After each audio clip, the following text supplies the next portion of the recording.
99% masalah dalam hidup akan terasa lebih ringan, bahkan bisa tuntas saat gua nge-switch on mode ini, bro. Gua udah lakuin, ngerasain hal ini sendiri saat jatuh sejatuh-jatuhnya. Kalau lo ngerasa hidup lo ruwet, berantakan, gak beres, banyak kecanduan negatif, banyak permasalahan yang kepending, lo lakuin gaya hidup ini, semua pasti akan terasa lebih baik, bro. Nama modenya adalah Monk Mode. Gue dapat istilah ini dari YouTuber self-improvement cowok namanya Hamza. Monk Mode ini terjemahannya adalah mode biksu. Bisa juga lo artikan jadi mode santri, mode biarawan, atau mode apapun yang intinya adalah kehidupan seorang pria saat sedang mengabdikan diri buat belajar agama.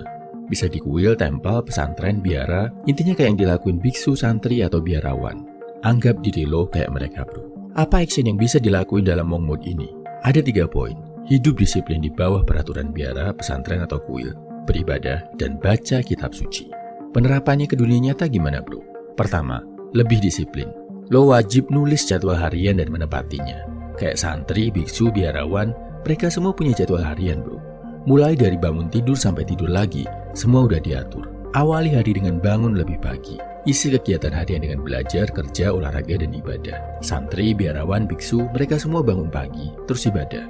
Habis itu ada yang belajar pencaksilat, ada yang belajar kungfu Shaolin, dan sebagainya. Jadi bayangin, lo lagi hidup di kuil, di biara, di pesantren, di mana ada pengawas yang bakal negur, bahkan menghukum lo. Kalau lo ketahuan malas-malesan dan buang waktu, dan lo kondisikan, lo harus lebih galak dan keras ke diri sendiri.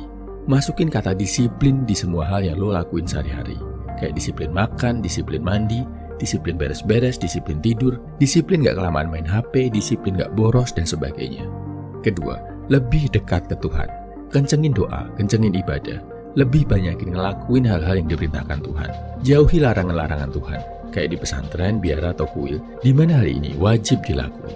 Dengan lebih dekat ke Tuhan, lo bakal dapat kekuatan ekstra, bro, buat melewati masalah yang lo hadapi. Ibadah dan doa ini bikin hati lo saat berjuang lebih bersih, bro. Lo jadi lebih ikhlas, jadi lebih total, dan jadi lebih bisa berlapang dada saat menghadapi naik turunnya perjuangan. Karena lo percaya, lo sedang berjuang di jalan Tuhan. Lo jadi yakin, pengorbanan dan perjuangan lo gak akan sia-sia. Cepat atau lambat, lo pasti akan memetik buah manisnya di dunia dan akhirat. Ketiga, laser fokus. Fokus sama hal-hal yang bisa bantu mecahin masalah hidup lo. Kayak biksu, santri, atau biarawan, kalau nggak sedang ibadah atau mengabdikan diri, mereka belajar baca kitab suci.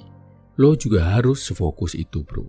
Misal, kalau lo sekarang masih pengangguran, perlu dapetin penghasilan tambahan, fokus utama lo adalah belajar skill yang bisa menghasilkan duit. Sehari, lo bisa luangin waktu 8-12 jam buat belajar, buat praktekin ilmu yang lo pakai, buat networking, pokoknya hal-hal yang lo lakuin harus ada hubungannya sama dapetin penghasilan tambahan. Yang gak ada hubungannya sebisa mungkin gak usah dilakuin. Hibur diri secukupnya aja, sejam 2 jam sehari udah cukup. Atau kalau lo udah kerja tapi pengen dapet gaji tambahan, lakuin kerjaan lo sebaik-baiknya. Cari cara biar kerjaan lo makin bagus, makin efisien. Dan di waktu-waktu senggang, belajar, bro. Jadi kurang lebih, kalau mau jalanin Monk Mode, lo harus bisa motong waktu-waktu yang gak penting. Buat fokus ngelakuin hal yang lo pikir bakal lebih ngaruh, buat bikin lo jadi lebih baik. Kesimpulannya, Monk Mode yang bisa mengubah hidup, ini dibagi jadi 3, bro. Pertama, punya jadwal harian dan disiplin ngelakuinnya. Kedua, lebih mendekatkan diri ke Tuhan. Ketiga, laser fokus, ngerjain aktivitas yang ngaruh buat beresin masalah hidup lo. Monk Mode ini memang berat, sulit banget dilakuin. Tapi kalau lo bisa ngelakuinnya sebulan aja, orang-orang pasti ngeliat ada yang beda dari diri lo. Lo bisa ngelakuin 3 bulan, permasalahan yang lo hadapi akan mulai terurai, bahkan mungkin udah tuntas. Lo bisa disiplin ngelakuin 6 bulan, lo akan naik level jauh banget. Mungkin lo sendiri akan kaget, lo akan ngerjain hal-hal yang jauh lebih hebat, lebih keren dari hal yang lo kerjain sekarang. Dan kalau lo mau tahu, mau lihat hasil nyata dari Monk Mode yang gue lakuin, hasilnya ini, bro. Channel Pria 100% yang sedang lo tonton saat ini, yang jadi saksi nyata perjuangan hidup yang lo lakuin. Channel ini lahir setelah gua ngelakuin Monk Mode di titik terendah dalam hidup gua. Trust me, bro, gak mungkin, gak ada perubahan dalam hidup lo kalau lo bisa ngelakuin Monk Mode ini dengan disiplin. Gua percaya lo bisa, bro. Salam my value man, semangat.